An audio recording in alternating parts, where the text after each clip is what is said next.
फाशी नोंदवली आणि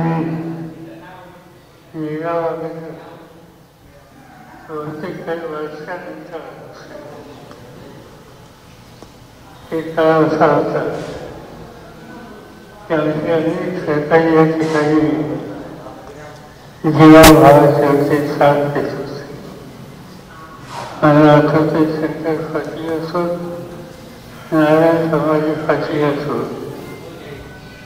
अनेकांची साथ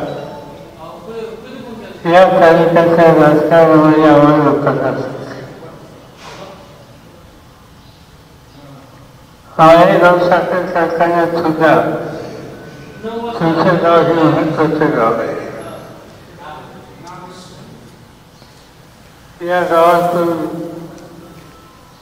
अनेकांना मोठं करण्याच्यासाठी प्रयत्न केला. त्यांना उंच्या जागा दिल्या.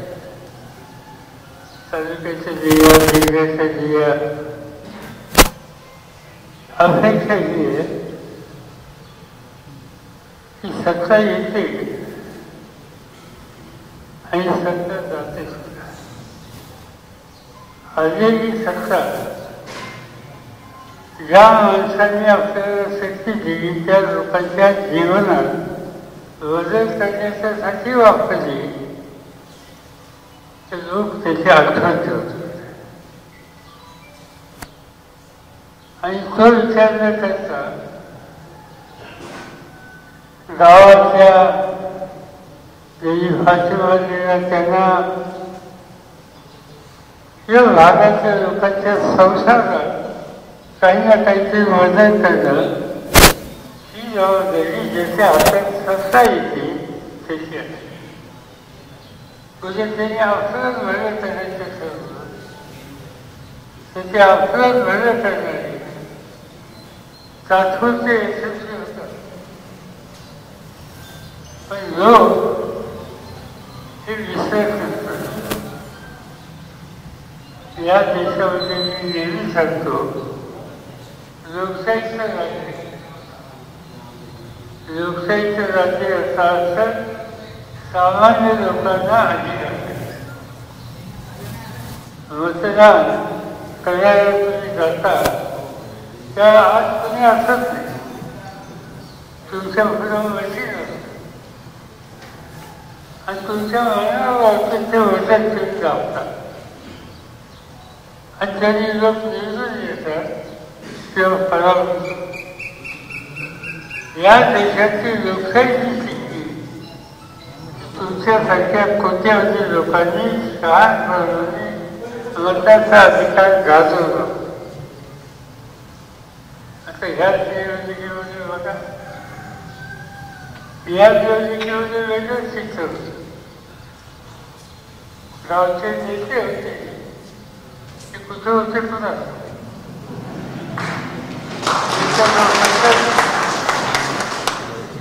ज्यांना मोठं केले ते कुठं आसपास दिसत. काही ठिकाणी दंड केले तर लोकांनी काय केलं. पेशंट जगताप आपले संघटनेचे अध्यक्ष आहेत.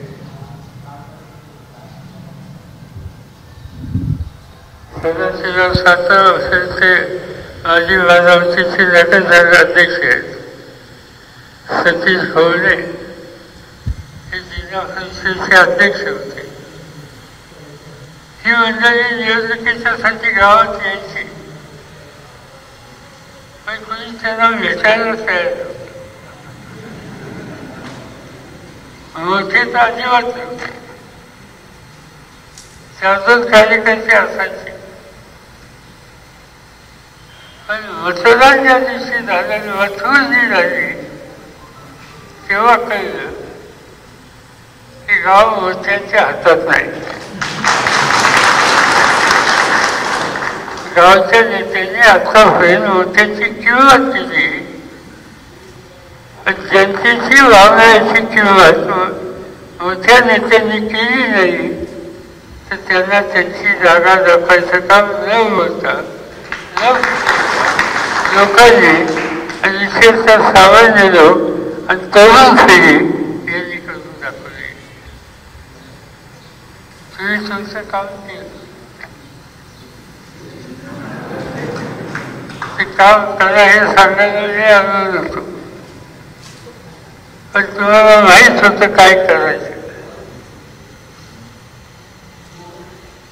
आता आम्हा लोकांची जबाबदारी आहे. लिंगाबाबतचे काही प्रश्न आहेत ज्याचा उल्लेख या ठिकाणी आधीच्या वक्त्यांनी केला. नदीचं पाणी हा प्रश्न होत असतात. एकेकाळी या नदीमध्ये मी बंधारे बांधले, त्याचा सुरुवातीला फायदा झाला. तर आता नीलेची एक कंपनी आहे जुपिटर नावाची, त्याच्याखाली सोयीसरकार करा, त्याच्याखाली आपलं मालेगाव करा. आणि कारखानदारी आपल्या हिताची आहे, पण नदीचं पाणी खराब करण्यामध्ये यांचा वाटा मोठा आहे. आणि त्यासाठी काही ना काहीतरी करावं लागेल. हा केंद्र सरकारचा पर्यावरणाचा एक कायदा आहे आणि त्या कायद्यानुसार पाणी अस्वच्छ करण्याच्या संबंधीची स्थिती असेल तर त्याच्या बाबतीत सक्त कारवाई करण्याचा अधिकार केंद्र आणि राज्य सरकारला आहे.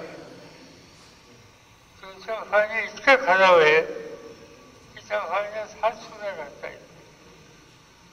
हात जर घातला तर काय होतं हे तुम्हाला माहिती आहे. आणि आज हे पाणी कसं नीट करून घेता येईल याचा आग्रह आम्ही केंद्र सरकार राज्य सरकारकडे करू. दोन्ही सरकार आमच्या हातात नाही, आज नाही, उद्या निवडणूक येईल. कालच्या निवडणुकीला काम तसं झालं, तसं काम झालं